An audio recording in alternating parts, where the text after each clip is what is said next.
Career से संबंधित बड़े सारे डाउट्स रहते हैं लोगों के सामने कि आप कौन सी ब्रांच लें, कौन सी डायरेक्शन में जाएं। जनरली जो 11th 12th के बच्चे जो होते हैं या इवन कॉलेज के भी बच्चे जो होते हैं उनको ये कई सारे डाउट्स रहते हैं कि आपको इंजीनियरिंग साइड में जाना है, टेक्निकल साइड में जाना है, मेडिकल साइड में जाना है, या मैनेजमेंट वाली साइड में जाना है, या साइकोलॉजी या आर्ट साइड में जाना है। तो उसको समझने के लिए बेस्ट ये है कि आप पिछले एक साल में जिन लोगों ने नौकरी ढूंढी या जिन लोगों को नौकरी मिली उनकी क्या सोच थी, और जिन लोगों ने जो स्ट्रीम ले रखी थी उससे उनको फ़ायदा हुआ या नुकसान हुआ, और अगर उनको दोबारा मौका दिया जाए तो वो उसे करेंगे कि नहीं। और उसके लिए कुछ कंपनीज रिसर्च करती रहती हैं लगातार। मैं आपको आज एक रिसर्च दिखाऊंगा जिसके बेसिस पे हमें ये पता लगेगा कि कौन कौन सी जो स्ट्रीम्स थी जिसमें लेने में लोगों को पश्चाताप हुआ, या कौन सी ऐसी स्ट्रीम्स हैं जिनको लेकर लोगों को बड़ी खुशी हुई कि हाँ उन्होंने सही डायरेक्शन में लिया है। लेकिन आपको ये बात भी जाननी ज़रूरी है कि ये जो सोच है ये इस मोमेंट की है, क्योंकि समय के साथ चीज़ें बदलती रहती हैं, और किसी एक स्पेसिफिक जो स्ट्रीम होगी उसकी डिमांड होगी, और कई बार उसकी डिमांड नहीं होगी। तो पहले हम ये देख लेते हैं कि कौन कौन सी ऐसी स्ट्रीम्स हैं जिनकी इस वक्त बहुत ज़्यादा डिमांड है। और इसको समझने के लिए हम लोग इस वाले चार्ट को देखते हैं, और इसमें ये दिखा रखा है कि कंप्यूटर साइंस वाली जो स्ट्रीम है, जनरली जो टेक्निकल साइड वाली है, ये आप इंजीनियरिंग के थ्रू भी जा सकते हैं, या आपको ये कंप्यूटर कोर्स करके उसी डायरेक्शन में जाते हैं तो इसमें सॉफ्टवेयर डेवलपमेंट भी आता है। और टेक्निकल वाले जो एस्पेक्ट्स हैं, इंफॉर्मेशन टेक्नोलॉजी जिसको हम बोलते हैं, उसमें सॉफ्टवेयर डेवलपमेंट एक छोटा पार्ट है, और बहुत सारी इसमें चीज़ें होती हैं। आजकल आर्टिफिशियल इंटेलिजेंस और वर्चुअल रियलिटी वाला एरिया भी इसमें बहुत सारा कार्य कर रहा है। और हम ये देखेंगे कि हर जगह हम जो भी कार्य कर रहे हैं, मोबाइल टेक्नोलॉजी है हमारे सामने, और हमारे सामने बड़ी सारी क्वांटम कंप्यूटिंग और बड़ी सारी चीज़ें हमारे सामने आ रही हैं, वो सब इसका पार्ट बनती हैं, क्योंकि ये अभी बहुत इंपॉर्टेंट है। और ये आप देखेंगे कि जो सबसे ज़्यादा जो टॉप 10 रिग्रेट फ्री कि लोगों का पश्चाताप नहीं है, लोग खुश हैं इस वाली ब्रांचेस को लेके, तो 72% जो लोग थे वो उससे बहुत सेटिस्फाइड हैं। तो क्रिमिनोलॉजी, क्योंकि इसके ऊपर कैसे रिसर्च करें, और आजकल आप देखेंगे कि ऑनलाइन क्राइम्स भी बहुत ज़्यादा होने शुरू हो गए हैं, तो इसको समझने के लिए और इसको पकड़ने के लिए और ऐसे क्राइम्स को कम करने के लिए, क्योंकि ये बहुत ही ग्रोइंग टेक्नोलॉजी है और इसमें बड़े सारे कार्य हो रहे हैं, तो 72% उसके लिए भी बहुत ज़्यादा सेटिस्फाइड थे। इंजीनियरिंग हो गया, नर्सिंग हो गया, हेल्थ केयर, क्योंकि हेल्थ केयर और एजुकेशन ये दो एरियाज़ होते हैं जो कभी रिसेशन में नहीं आते। तो अगर आप बिल्कुल एक ऐसी एवरग्रीन आप किसी ब्रांच में जाना चाहते हैं तो वो नर्सिंग है। नर्सिंग से मेरा मतलब है हेल्थ केयर वाली साइड, और अगर आप चाहते हैं दूसरी साइड वो है एजुकेशन। ये दो एरियाज़ हैं जिस पे आप बहुत अच्छा कर पाएंगे, क्योंकि टेक्नोलॉजी वाला एरिया चेंज होता रहता है, कभी टेक्नोलॉजी किसी डिफरेंट डायरेक्शन में बढ़ेगी। लेकिन अगर आप ये देखें कि पिछले 20 सालों में इंफॉर्मेशन टेक्नोलॉजी बहुत स्ट्रांगली इस एरिया में इसने अपनी पकड़ जमा के रखी है। काफ़ी समय पहले अगर आप ये देखें, जब इंडिया बिल्डअप हो रहा था उस समय सिविल इंजीनियरिंग का बहुत ज़्यादा डिमांड थी, फिर मैकेनिकल इंजीनियरिंग की भी बहुत ज़्यादा डिमांड हुई। लेकिन अभी वो ब्रांचेस हैं, क्योंकि वो कोर ब्रांचेस मानी जाती हैं, तो वो थोड़ा पीछे वाली साइड में हो गई हैं। और ये वाली जो सामने आपके जो दिख रहा है ये सब काफ़ी इंपॉर्टेंट, फाइनेंस है, साइकोलॉजी है। साइकोलॉजी भी आजकल बहुत इंपॉर्टेंट चल रहा है, क्योंकि जैसे जैसे लोगों का लाइफस्टाइल चेंज हुआ है उसमें साइकोलॉजिकल प्रॉब्लम्स लोगों को आने की शुरू हो गई हैं, और लोगों को मोटिवेशन चाहिए होता है। बड़े सारे एरियाज़ हैं जिस पे आपको ज़रूरत है, तो ये एरिया भी बहुत ज़्यादा इंपॉर्टेंट है। फिर ऐसा है कंस्ट्रक्शन वाली और ह्यूमन रिसोर्स मैनेजमेंट, क्योंकि लोग हैं उनको मैनेज करना। तो ये वो एरियाज़ हैं सारे के सारे, इसमें परसेंटेज लिखी हुई है कि लोग कितने सेटिस्फाइड हैं। तो अगर आप इनको दोबारा मौका देंगे तो यही वो ब्रांचेस लेंगे।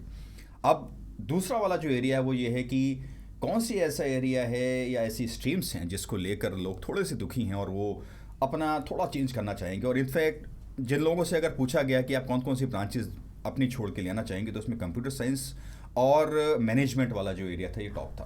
तो हम पहले वो देख लेते हैं कि कौन सी मोस्ट रिग्रेटेड कॉलेज मेजर्स हैं। एक तो जर्नलिज्म। तो जर्नलिज्म वाला जो एरिया है, लोगों को थोड़ा सा इसमें रिग्रेट हो रहा है, क्योंकि टेक्नोलॉजी ने जर्नलिज्म को बहुत बदल दिया है।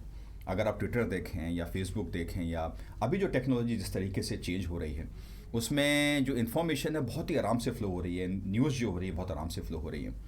और इसलिए जो जर्नलिज्म अभी बहुत ही ट्रांसफॉर्मेटिव स्टेज में है, तो इसमें कुछ इन्वेंशन और कुछ डिस्कवरीज़ होनी बाकी हैं कि कहाँ कहाँ आप जाके नए नए आइडियाज़ को ढूंढ कर ला सकते हैं और लोगों तक इन्फॉर्मेशन पहुँचा सकते हैं। तो जर्नलिज्म अभी थोड़ा सा ट्रांजिएंट स्टेट में है, और इसलिए इसमें थोड़ा सा आपको समय लगेगा इसको थोड़ा सा कंसोलिडेट होने में।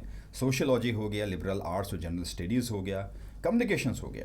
जनरली कम्युनिकेशन वाला जो एरिया है वो लोग थोड़ा क्यों रिग्रेट कर रहे हैं, क्योंकि कम्युनिकेशन एज्यूम्ड है कि हर जगह इंपॉर्टेंट है। तो अगर आप एक ऐसा एक प्रोफेशनल बन पाते हैं कि जिसमें आप लोगों की इन स्किल्स को एनहांस करें और कम्युनिकेशन के थ्रू आप वो इन्फॉर्मेशन लोगों तक पहुंचा सकें, क्योंकि ये बहुत ही यूनिक स्किल है और आजकल ज़्यादातर लोगों के पास ये स्किल रहती है। और ये भी एक बहुत ही ट्रांजिएंट स्टेट में है, क्योंकि ये बहुत जल्दी जल्दी बदल रहा है। क्योंकि आप किस तरीके से डिजिटली अपनी इन्फॉर्मेशन दोस्तों तक पहुंचाते हैं और कैसे आप चीज़ों को कम्युनिकेट कर पाते हैं, ये सब उसमें आता है। एजुकेशन वाला मैंने आपको बताया था कि ये एक एवरग्रीन एरिया है, लेकिन लोग इसको कई बार रिग्रेट इसलिए करते हैं क्योंकि इसमें अर्निंग उतनी ज़्यादा नहीं होती जितनी आप एक्सपेक्ट करते हैं। तो इसलिए ये रिग्रेटेबल है, लेकिन ये एवरग्रीन है। हेल्थ केयर और एजुकेशन कभी भी रिसेशन में नहीं जाते। Marketing, management and research, medical, clinical assisting, क्योंकि इसमें भी बहुत ज़्यादा अर्निंग नहीं है। मोस्टली ये एरियाज़ वो हैं जहाँ पे आपको बहुत सारी अपॉर्चुनिटीज़ नहीं मिल रही हैं या आपको वो सब नहीं दिख रहा है कि जो आप एक्सपेक्ट कर रहे थे। पॉलिटिकल साइंस, गवर्नमेंट, ये वाला जो नीचे वाला एरिया है ये वो है जहाँ पे लोग फिर भी सेटिस्फाइड हैं और वो उसको ऐसा नहीं मानते, क्योंकि इंग्लिश लैंग्वेज एंड लिटरेचर ये मोस्टली कंटेंट के ऊपर है कि कंटेंट, क्योंकि इसकी भी डिमांड बहुत ज़्यादा है। लेकिन हो क्या गया है कि ज़्यादातर लोग के पास ये स्किल्स होती हैं और जो फंडामेंटल स्किल्स हैं वो लोग के पास हैं। तो अगर मार्केटिंग वाला बंदा भी है या इवन एक एंटरप्रेन्योर भी है, वो भी एक अच्छी इंग्लिश लेके चीज़ें को कम्युनिकेट कर पाता है, तो इसलिए इसकी शायद डिमांड नहीं है। तो ये वाले जो एरियाज़ हैं ये मोस्ट रिग्रेटेड एरियाज़ हैं कि अगर आपको मौका मिलता दोबारा तो आप ये नहीं लेंगे, आप कुछ और लेंगे।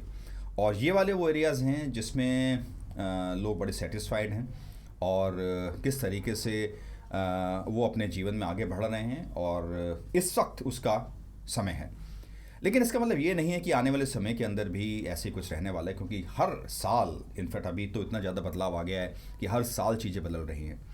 और मैं आपको अपना समय के टाइम के बारे में बताता हूँ कि जब 92 में जब मैंने अपनी इंजीनियरिंग शुरू करी थी, उस समय कंप्यूटर साइंस बिल्कुल लो पे आता था, क्योंकि उस समय इकोनॉमी हमारी ओपन हुई थी और बड़े सारे जो कंपनीज़ थी उन लोगों ने अपना कार्य शुरू किया था। वो इनफैक्ट इन्फोसिस हो गई या विप्रो हो गई या जो और टीसीएस हो गई, ये बहुत बड़ी कंपनीज नहीं थी उस वक्त, ये ग्रोइंग स्टेज में थी और लोगों के पास इंफॉर्मेशन टेक्नोलॉजी की इतनी डिमांड नहीं थी।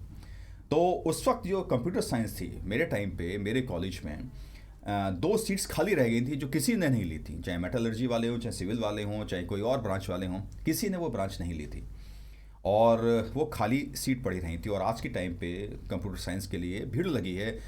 आप वो सीट खाली है तो एक लाइन लग जाएगी उस सीट को भरने के लिए, तो इतनी ज़्यादा डिमांड है।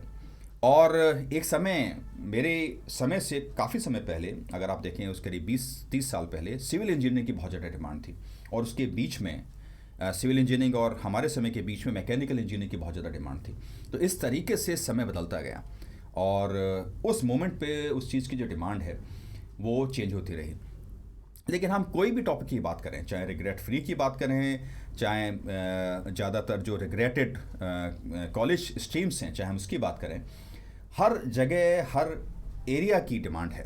क्योंकि अगर हम ये हटा दें एरियाज़, अगर आप एज्यूम करें तो बहुत ज़्यादा परेशानी हो जाएगी और कार्य नहीं हो पाएंगे। तो ज़रूरत हर चीज़ की है। तो मेरा ये मानना है कि आप अगर किसी भी एरिया में हैं, आप बस उसको पूरी मेहनत और ऑनेस्टी के साथ उसे करते रहें और आप उस पर कार्य करते रहेंगे। आप ये देखेंगे कि आप कुछ समय के अंदर उसके मास्टर बन जाएंगे और उसको बहुत ही अच्छी तरीके से उस एरिया पे कमांड करके आप अपना एक सेटिस्फेक्शन भी लेके आ पाएंगे, आप अर्निंग भी लेके आ पाएंगे और एक ऐसा एनवायरनमेंट भी क्रिएट कर पाएंगे कि जो आने वाली जनरेशन है वो उसको एक बहुत ही एस्पायरिंग तरीके से देखे कि हाँ, हमें इस वाले एरिया में जाना है। तो ये एरियाज इस मोमेंट पे वैलिड हैं। अगर आपको कुछ डिसीजंस लेने अपने फ्यूचर के लिए तो आप इन वाले डाटा को यूज़ कर सकते हैं, क्योंकि आने वाले समय के अंदर ये वैलिड रहेंगे। लेकिन इसमें भीड़ जा रही है, सारे के सारे लोग इस तरफ आ रहे हैं, ये ट्रेंड दिखा रहा है। लेकिन आप अगर दूसरे एरियाज़ में भी हैं, अगर यहाँ पे बताया जा रहा है कि जो रिग्रेटेड कॉलेज हैं, अगर आपको लगता है कि हाँ, मैं कोई अगर दूसरी स्ट्रीम ले लेता, तो आप उसको रिग्रेट ना करें। आपके पास जो भी स्ट्रीम है, चाहे जर्नलिज्म है, चाहे सोशियोलॉजी, आप उसमें पूरा दम डाल दें, पूरी मेहनत करें और आप ये देखेंगे कि आप उसमें भी सब कुछ वो लेके आ पाएंगे। चाहे वो कोई भी टॉप जो स्ट्रीम है जो इस डिमांड में है, वो लोग भी उतना नहीं कर पाएंगे।